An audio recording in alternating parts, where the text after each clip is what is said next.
अस्सलाम वालेकुम नाजरीन, मैं हूँ रामिस अहमद और आज हम बात करेंगे कि बहरिया टाउन कराची में बहरिया टाउन के ओनर मलिक रियाज पर FIR कटवा दी गई। FIR कटवा दी गई लाहौर के एक इफेक्टी के हाथों कि जिसका ये कहना था कि मैं जो है मेरी बाउंड्रीज़ जो हैं वो बहरिया टाउन की हदूद से बाहर थी सुप्रीम कोर्ट के बाद, जिसकी वजह से बहरिया टाउन ने मुझे पोस्ट डेटेड चेक्स दिए और वो पोस्ट डेटेड चेक्स की जब डेट्स आई तो वो चेक बाउंस निकले और उस चेक के बाउंस होने पर उसने मलिक रियाज और अली रियाज के नाम पर जो है वो FIR कटवा दी गई। इस हवाले से मैंने एहतशाम साहब को मदऊ किया है और एहतशाम साहब मुझे इस केस के हवाले से थोड़ा डीपली बताएंगे कि ये केस क्या है और इसमें इफेक्टीज़ कौन थे और इफेक्टीज़ जो है अब उनके लिए क्या ऑप्शंस अवेलेबल हैं। तो एहतशाम साहब अस्सलाम वालेकुम, वेलकम टू द शो। मैं आपसे वही सवाल करता हूँ कि इस केस का पीछे सिनेरियो क्या था और अब आप आगे क्या देख रहे हैं। राम साहब, एक तो बहुत बहुत शुक्रिया, आपने मुझे अपने शो में इनवाइट किया। Thank you. मैं सबसे पहली चीज़ बताऊंगा कि आपको पता है बहरिया टाउन कराची एक वसी एरिया के ऊपर फैला हुआ है, ठीक है। अच्छा, इसके अंदर हमारे पास बहुत सारे एरियाज ऐसे हैं कि जो कि लैंड्स वगैरह बिल्कुल क्लियर थी और उन्होंने लोगों को प्रॉपर डेवलप करके पोजीशन वगैरह ली हुई थी। और कुछ एरियाज हमारे पास ऐसे आते थे जो कि आउट ऑफ बाउंड्री थे, जो ज़मीन बहरिया टाउन के पास नहीं थी, लेकिन उन्होंने प्लॉट्स वगैरह लोगों को सेल कर दिए थे। तो इसी हवाले से सुप्रीम कोर्ट के अंदर केस चला था, जिसके ऊपर बहरिया टाउन के हवाले से एक फैसला आया, जिसके अंदर जो ज़मीन बहरिया टाउन की थी, कुछ ज़मीन के बहरिया टाउन को पैसे पे करने पड़े थे, 460 अरब रुपए की अमाउंट, जिसमें से 60 अरब रुपए बहरिया टाउन इस पे कर चुका है।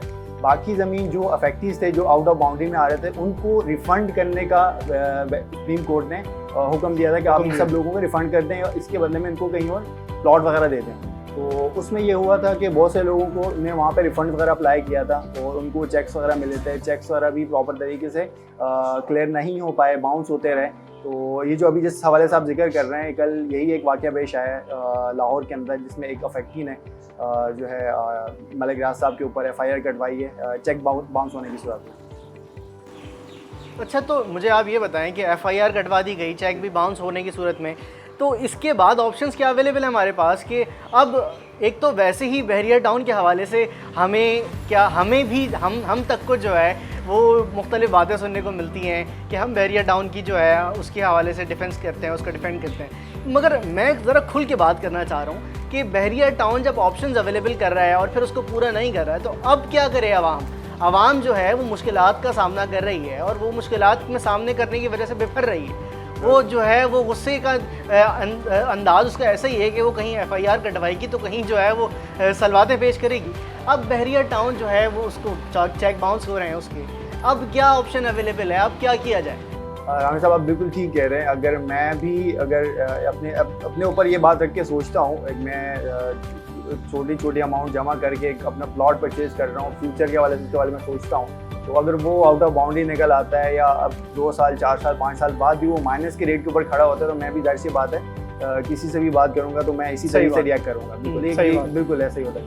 अच्छा, इसमें अगर मैं बात करता हूँ लोगों के हवाले से, इसमें जो भी ये वाक़या हुआ चीज़ें, इसके बाद लोगों के पास इस वक्त ऑलमोस्ट तकरीबन 3 के करीब ऑप्शन मौजूद हैं बहरिया टाउन के हवाले से, कि जिन लोगों ने वहाँ पे प्लॉट्स वगैरह परचेज़ किए, उन्होंने 50 60 लाख 70 लाख की अमाउंट्स वगैरह पे की वहाँ पे, और वो इस वक्त अगर मार्केट में जाते हैं तो ऑलमोस्ट कोई 40-42% माइनस का रेट है। एक बंदे ने 70 लाख रुपए पे किया है, उसमें से 40-42% माइनस का रेट है, ठीक है। वो मार्केट में अगर वो बेच के निकलना चाहेंगे, वो बिल्कुल बहरिया टाउन से बहुत तंग आ चुके होंगे, तो वो वैसी बातें बेच के निकल जाएंगे। दूसरा ये है कि हमारे पास वो बहरिया टाउन की तरफ रुजू करेंगे अगर रिफ़ंड के लिए, तो वहाँ पे आपको पता है कि जो अभी कल ये जो वाक़या हुआ, इसके पहले भी जो भी बहरिया टाउन के हैंड से जो भी चेक्स वगैरह दिए जाते थे, उसमें ऑलमोस्ट पोस्ट डेटेड चेक होते थे 1 साल बाद का। हाँ बिल्कुल, 1 साल बाद की चेक हैं, 1.5 साल बाद की चेक हैं, 8 महीने बाद की चेक हैं, और वो डेट आने के बाद भी वो क्लियर नहीं हो पाते थे। तो लोग जाहिर सी बात है इस पर एक अच्छा रिएक्शन बिल्कुल आएगा।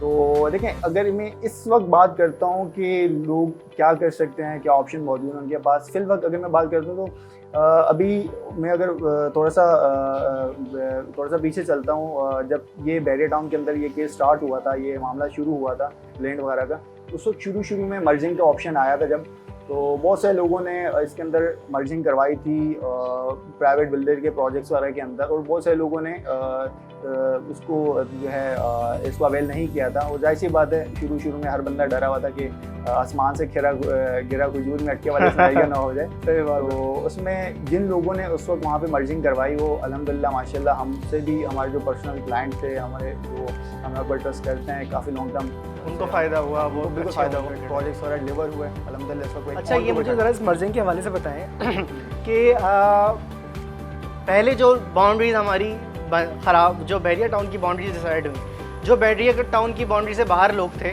वो इफेक्टीज़ थे, उन्होंने मर्जिंग के लिए अप्लाई किया तो उनको जो बहरिया टाउन के डिसाइडेड बाउंड्री थी उसके अंदर चीज़ मिल गई, उसके अंदर कोई चीज़ मिल गई, उधर जो है वो प्रॉपर्टी उनकी मर्ज हो गई। ऐसे ही है। और अब वो प्रॉपर्टीज़ जब कंस्ट्रक्ट होने लगी, डेवलप्ड होने लगी, तो उसकी प्राइसेस भी बढ़ने लगी।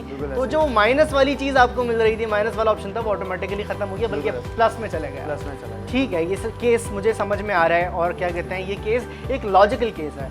तो लोग इस तरफ क्यों नहीं जाते हैं? लोग क्या डर रहे हैं इस हवाले से कि बहरिया टाउन आया, अब भी कोई घपला हो सकता है क्या? असल में देखें, बात ये है कि बिल्कुल हर बंदा, उन्होंने एक बहरिया टाउन के ऊपर जो शुरू में लोगों के एक ट्रस्ट था, जिस वजह से लोगों ने शुरू में बहरिया टाउन, कराची के अंदर बहुत से लोगों ने बुकिंग करवाई, चीज़ें करवाई। तो उसकी वजह क्या थी? लाहौर से, इस्लामाबाद से जो बहरिया टाउन चलता आ रहा था, लोगों को एक बहुत उम्मीदें थी बहरिया टाउन से। जाहिर सी बात है, ये जो भी वाक़या हुआ चीज़ें, उसकी वजह से लोगों का ट्रस्ट जो था वो ख़त्म हो गया था बहरिया टाउन की वजह से। अब इस वक्त बहुत से लोग हैं जो मजबूरी के अंदर हैं और मजबूरी से जो है ना वो किसी भी बिल्डर के पास जाते हैं। और दूसरी बात ये कि बहरिया टाउन के अंदर बहुत सारे बिल्डर्स इस वक्त काम कर रहे हैं, उसमें से एक अच्छे बिल्डर के पास जाना भी वो एक उनके लिए एक समझ लें कि एक चैलेंज है कि वो एक इतने सारे बिल्डर्स में से कुछ अच्छे बिल्डर सेलेक्ट करें और उनके पास जाके अपनी प्रॉपर्टी जो है उनके हैंड ओवर करें, ताकि जो है कल के दिन वो इनको एक डिलीवर भी करके देंगे, अच्छा रिटर्न दे दें। तो आपके पास क्या ऐसे ऑप्शंस अवेलेबल हैं कि आप रिकमेंड कर सकते हैं? हमारे पास, मैं आपसे जनरली पूछना चाह रहा हूँ कि ऐसे ऑप्शंस हैं कि हम जो है एतमाद कर सकते हैं बिल्डर्स पर? टू द पॉइंट जवाब। हाँ बिल्कुल, हम कर सकते हैं। और इस वक्त हमारे पास बहरिया टाउन के अंदर बहुत से एक अच्छे नाम भी हैं जो कि काम कर रहे हैं, अपने एक कुछ बहुत सारे प्रोजेक्ट्स वगैरह डिलीवर कर चुके हैं। तो उनके अंदर जिन लोगों ने मर्जिंग करवाई थी वो अल्हम्दुलिल्लाह इस वक्त ऑन के ऊपर हैं, प्रॉफिट के ऊपर खड़े हैं। तो हमारे पास उनकी शॉप्स के, ऑफिस के, अपार्टमेंट्स वगैरह के ऑप्शन मौजूद हैं। ठीक है, तो जस्ट मैं अपने नाज़रीन से भी यही कहना चाहूँगा कि जहाँ हमने बहरिया टाउन कराची के में इन्वेस्टमेंट की और हमने ये प्लान किया कि हम आगे आने वाले वक्त में इसमें एक अच्छा ओन हासिल करेंगे, मगर कुदरत का होना ये हुआ कि वहाँ पे जो है वो बाउंड्रीज़ लीगल नहीं थी। मगर अब आपको ऑप्शंस दिए जा रहे हैं कि आप लीगल बाउंड्रीज़ के अंदर आ जाएं और फिर एक थोड़ा सा टाइम का वेट करें और आप अपनी प्रॉपर्टी, अपनी इन्वेस्टमेंट को हासिल कर सकते हैं और अपनी इन्वेस्टमेंट को एक ओन निकाल सकते हैं। तो एहतशाम साहब को मैं जब भी मदऊ करता हूँ, ये बहरिया टाउन में काफ़ी टाइम से काम करते हैं, तो मेरा मशवरा आपको यही होगा कि आप बिल्कुल हमसे रब्ता करें और एहतशाम साहब से रब्ता करें। हमारे PBX नंबर के थ्रू हम आपको ऐसी प्रॉपर्टीज़ में मर्जिंग करवा सकते हैं या आपको एक ऐसी प्रॉपर्टीज़ के साथ ऐसे ऑप्शंस अवेलेबल कर सकते हैं कि जो कि आपकी इन्वेस्टमेंट को सिक्योर कर देगा।